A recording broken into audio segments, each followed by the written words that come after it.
காங்கிரஸ் திமுக இடையிலான கூட்டணி பேச்சுவார்த்தை சுமூகமாக தான் நடக்குதா இல்லை இன்னும் பிரச்சனை தொடர்ந்துட்டு இருக்கா அப்படின்றது தான் இன்னைக்கு ஒரு பெரிய பேசு பொருளாக மாறி இருக்கிறது. திமுகவை பொறுத்தவரையில் 25 இடங்கள் தான் நாங்கள் கொடுப்போம், அதற்கு மேல எல்லாம் கொடுக்க முடியாது அப்படின்ற ஒரு மனநிலையில தான் இருக்காங்க. அதற்கு முக்கியமான காரணம் காங்கிரஸ் தொடர்ச்சியாக ஏதோ ஒரு வகையில் திமுகவை கோபப்படுத்தி இருக்கிறது கடந்த 3 மாதங்களாக அப்படின்றது தான் அதில் இருக்கக்கூடிய ஒரு விஷயம். காங்கிரஸும் திமுகவும் அந்த கூட்டணி பேச்சுவார்த்தை இனிஷியேட் பண்ணதே ஒரு சரியான அப்ரோச்சில் இல்லை அப்படின்னு சொல்லிட்டு நிறைய பேர் திமுகவில் இருப்பவர்களே நினைக்கிறார்கள் அப்படின்றதையும் நம்ம கேள்விப்பட முடியுது. காங்கிரஸை பொறுத்தவரையில் இந்த தேர்தலில் அவங்களுக்கு இந்த மாதிரியான ஒரு மாற்று சிந்தனை வந்ததுக்கு முக்கியமான காரணம் திமுகவுடைய அணுகுமுறை அப்படின்னு சொல்கிறாங்க. திமுகவை பொறுத்தவரையில் கடந்த 7-8 ஆண்டுகளுக்கு மேலாக காங்கிரஸ் ஒரு இம்பார்ட்டண்ட்டான ஒரு அலைன்ஸாக திமுகவில் இருக்கிறாங்க. ஸோ இப்போ காங்கிரஸுக்கு உரிய மரியாதை தரப்படுகிறதா அப்படின்றது ஒரு பெரிய கேள்வியாக இருக்குது. பல தருணங்களில் ஈவன் அவங்க சட்டமன்ற உறுப்பினர்களாக இருக்கலாம், இல்லை நாடாளுமன்ற உறுப்பினர்களாக இருக்கலாம், இல்லை கிளை செயலாளர்களாக இருக்கலாம், இந்த மாதிரி மாவட்ட தலைவர்களாக இருக்கலாம், இவர்களுக்கு உரிய மரியாதை அப்படின்றது அந்தந்த மாவட்டங்களில் தரப்படலை அப்படின்றது தான் இதில் இருக்கக்கூடிய பெரிய சிக்கல். தேர்தல் நேரத்தில் மட்டும் திமுக காங்கிரஸ் கூட்டணி அப்படின்றது ஆன் பேப்பராகவும் மக்கள் மத்தியிலையும் அது எதிரொலிக்குது. மற்றபடி பார்த்தீங்க அப்படின்னா அதுக்கு ஒரு வேல்யூவே இல்லாமல் இருக்குது அப்படின்றது தான் காங்கிரஸ் கட்சியுடைய நிறைய தலைவர்கள் சொல்லக்கூடிய ஒரு கருத்தாகவும் இருக்குது. இப்போ பார்த்தீங்க அப்படின்னா காங்கிரஸ் என்ன டிமாண்ட் வைக்கிறாங்கன்னா 40 இடங்கள் எங்களுக்கு தரணும், 40+1ன்னு சொல்கிறாங்க. 40 சட்டமன்ற தொகுதிகள் ப்ளஸ் ஒரு ராஜ்யசபா அப்படின்றது காங்கிரஸுடைய டிமாண்டாக இருக்குது. ஆனால் திமுகவை பொறுத்தவரையில் அவ்வளோ இடங்கள் கொடுக்க முடியாது. ஏற்கனவே புதிய கட்சிகள் நமக்கு இந்த கூட்டணியில் வந்திருக்கிறாங்க. உதாரணத்துக்கு சொல்லணும் அப்படின்னா மக்கள் நீதி மையம், அதே மாதிரி தேமுதிக உள்ளிட்ட கட்சிகள்லாம் வந்திருக்காங்க. ஸோ அவர்களுக்கும் நம்ம இடங்களை பகிர்ந்து கொடுக்க வேண்டிய ஒரு கட்டாயத்தில் இருக்கோம்.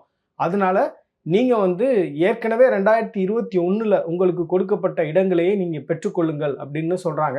ஆனால் காங்கிரஸை பொறுத்தவரையில் அதற்கு சம்மதம் தெரிவிக்கவில்லை அப்படின்னு சொல்கிறாங்க. இப்போ இது தொடர்பாக நிறைய விஷயங்கள் நீங்களே தொலைக்காட்சிகளில் பார்த்துருக்கலாம். இதை தாண்டி பார்த்தீங்க அப்படின்னா என்ன நடந்திருக்கு அப்படின்னு பார்க்கும்பொழுது காங்கிரஸ் ஒரு கட்டத்தில் சரி நம்ம கொஞ்சம் இறங்கி வருவோம் அப்படின்னு இறங்கி வந்திருக்காங்க. இப்போ காங்கிரஸ் வைக்கக்கூடிய டிமாண்ட் அப்படின்றது 34 சட்டமன்ற தொகுதிகளை எங்களுக்கு கொடுக்கணும் அப்படின்றது தான். இதற்கும் திமுக சம்மதிக்கவில்லை அப்படின்றது தான் இதில் இருக்கக்கூடிய விஷயம். ஏன் 34 கேட்குறாங்க அப்படின்னா இப்போ ராஜ்யசபா உறுப்பினருக்கு நீங்கள் தேர்வு செய்யணும் அப்படின்னா 34 சட்டமன்ற உறுப்பினர்களுடைய ஆதரவு அப்படின்றது சட்டமன்றத்தில் தேவைப்படும். ஸோ எங்களுக்கு ராஜ்யசபா உறுப்பினரை தேர்வு செய்வதற்கான இடத்தையாவது எங்களுக்கு நீங்கள் கொடுக்கணும் அப்படின்றது தான் இப்போ காங்கிரஸ் கட்சியில் வைக்கக்கூடிய முக்கியமான ஒரு டிமாண்டாக இருக்குது. காங்கிரஸ் கட்சியுடைய மேலிட பொறுப்பாளர் கிரிஷ் சோடங்கரை பொறுத்தவரையில் நான் இதை விட போகிறதில்ல அப்படின்ட்டு அவர் ரொம்ப ஸ்ட்ராங்காக அவருடைய பார்கெனிங்கில் இருக்கார் அப்படின்னு சொல்கிறாங்க. இப்போ 3 மாதங்களுக்கு முன்பே, கிட்டத்தட்ட 2.5 மாதங்களுக்கு முன்பே பார்த்தீங்கன்னா இந்த கூட்டணி பேச்சுவார்த்தை தொடங்குவதற்கான ஒரு குழு காங்கிரஸ் அமைத்திருந்தாங்க. அந்த குழு காத்திருப்பதை எல்லாருமே பார்த்துருப்போம்.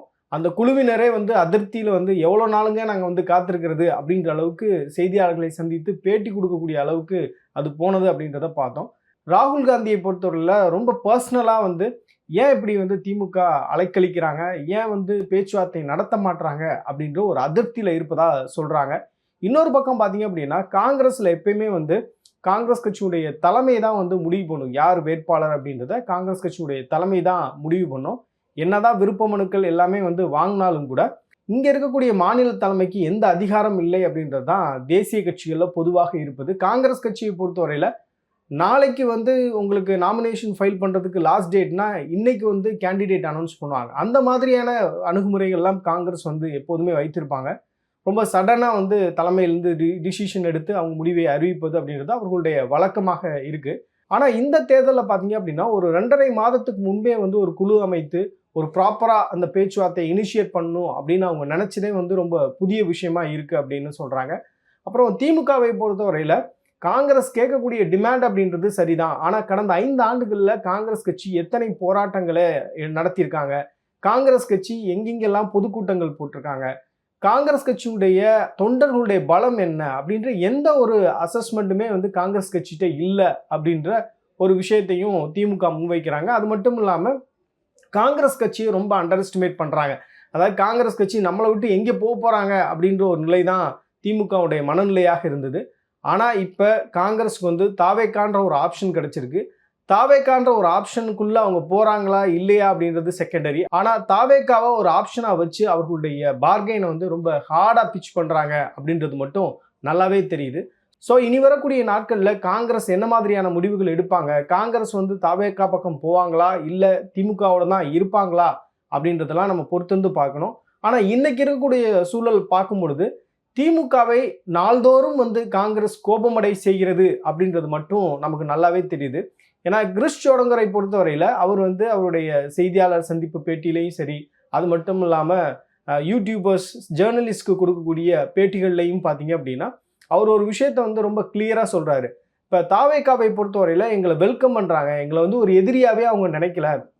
ரெண்டாவது எங்களுடைய ஸ்ட்ரென்த்தை வந்து அவங்க அப்ரிஷியேட் பண்றாங்க, அங்கீகரிக்கிறாங்க. 40 வயதுக்கு குறைவானவர்கள் வந்து விஜயினுடைய தலைமையை விரும்புகிறார்கள் அப்படின்னு ஒரு ஓப்பன் ஸ்டேட்மெண்ட்டே கொடுக்குறாரு. திமுக வந்து விஜய்க்கு ரசிகர்களுடைய பலம் மட்டும்தான் இருக்கு, மற்றபடி பொதுமக்களுடைய ஆதரவு இல்லை அப்படின்னு அவங்க வந்து ஹார்டா பிச் பண்ணும்போது, காங்கிரஸ் வந்து விஜய்க்கு ஆதரவு இருக்கு அப்படின்னு அங்கீகரிக்கிறாங்க அப்படின்றது வந்து நிச்சயமாக திமுக தலைமையை கோபமடைய செய்யும் அப்படின்னு நான் நினைக்கிறேன். இங்கே பார்த்தீங்க அப்படின்னா கிரிஷ் சோடங்கர் ஆதரவு அணி எதிரணி அப்படின்னு பிரிஞ்சிருக்கு.